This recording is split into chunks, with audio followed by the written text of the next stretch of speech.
பற்றினேன் உன் பாதத்தை வெற்றியை தரும் திருச்செந்தூர் வேலவாணியே துணை. அற்புத கீர்த்தி வேண்டின் ஆனந்த வாழ்க்கை வேண்டின் நற்பொருள் கொள்தல் வேண்டின் நலமெல்லாம் பெருக வேண்டின் கற்பகமூர்த்தி தெய்வ களஞ்சிய திருக்கை சென்று பொற்பாதம் பணிந்து பறையில் போய் இல்லை கண்ட உண்மை.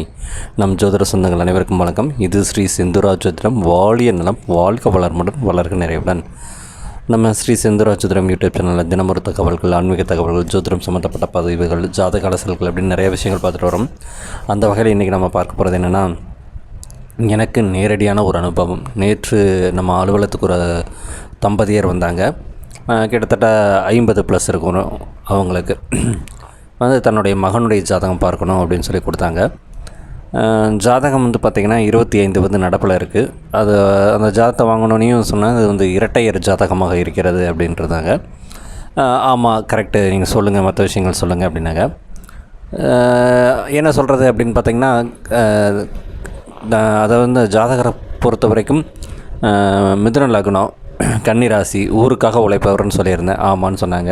வீட்டுக்காக எல்லாம் இந்த பிள்ளை வேலை செய்ய மாட்டான், ஊருக்குன்னா ஒன்று ஓடி ஓடி செய்வான் அப்படின்னு சொல்லிவிட்டு மற்ற பலன்களெல்லாம் சொல்லிகிட்டே வந்தோம்.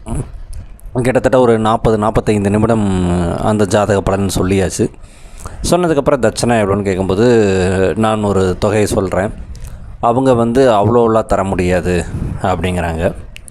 ஏன் அப்படின்னு சொல்கிறாங்கன்னா, அவங்க ஊர்லையெல்லாம் பார்த்தீங்கன்னா 100 ரூபா 150 ரூபாய்க்கு தான் பார்ப்போம் அப்படின்னு சொல்கிறாங்க.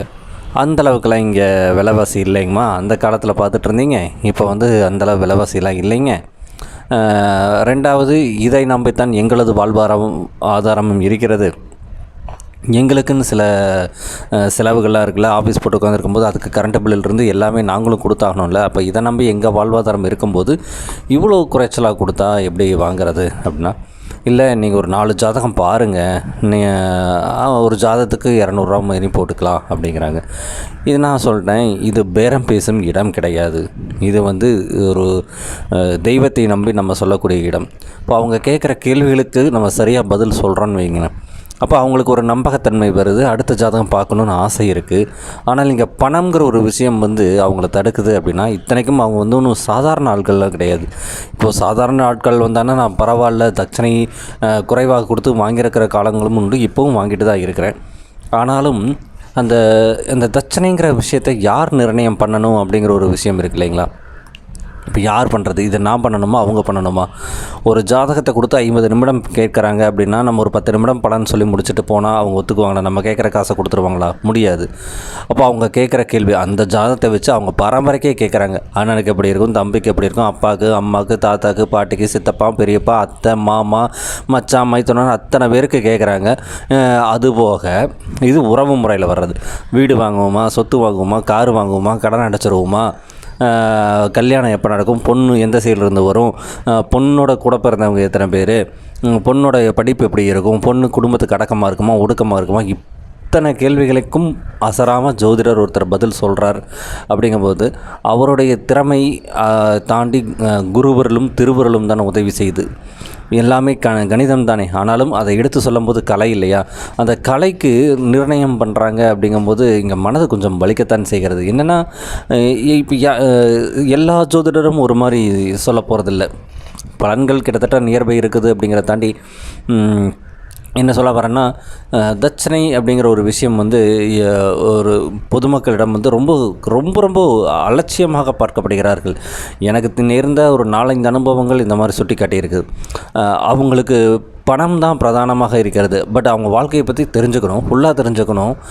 ஆனால் காசு இல்லாமல் தெரிஞ்சுக்கணும். அப்படின்னா இது எந்த கோட்பாட்டில் இவங்களை வச்சுக்கிறதுன்னு தெரியல. ஏன்னா இங்கே பணம் எல்லாருக்கும் ஒரு கருவி. இப்போ நாங்கள் ஒன்றும் எல்லோரும் மாதிரி நான் வந்து ரொம்ப ஒரு சஃபஸ்கேட்டடாக இருக்கணுன்ட்டுலாம் யாரும் இங்கே வரல. இன்னும் சொல்லப்போனால் நான் வந்து நான் ஒரு தனியார் நிதி நிறுவனத்தில் மேலாளராக இருந்திருந்தேன். அந்த வேலைகள்லாம் விட்டுட்டு காலத்தின் கட்டாயமாகவும் சரி, இல்லை நம்ம பிடிச்சிருக்குன்னு சரி வந்துக்கிட்டாலும் சரி, ஏதோ என் வாழ்க்கை கர்மாவை கழிப்பதற்காக நம்ம இங்கே வந்து நின்று ஒரு ஜோதிடத்துறையில் உட்காந்து பேசிகிட்டு இருக்கும்போது அதற்கான குறைந்தபட்ச தட்சணை கூட கொடுக்க முடியல. அப்படின்னா இவங்கெல்லாம் என்ன மாதிரி மனிதர்கள், இவங்க மாதிரி என்ன மாதிரி மனநிலை?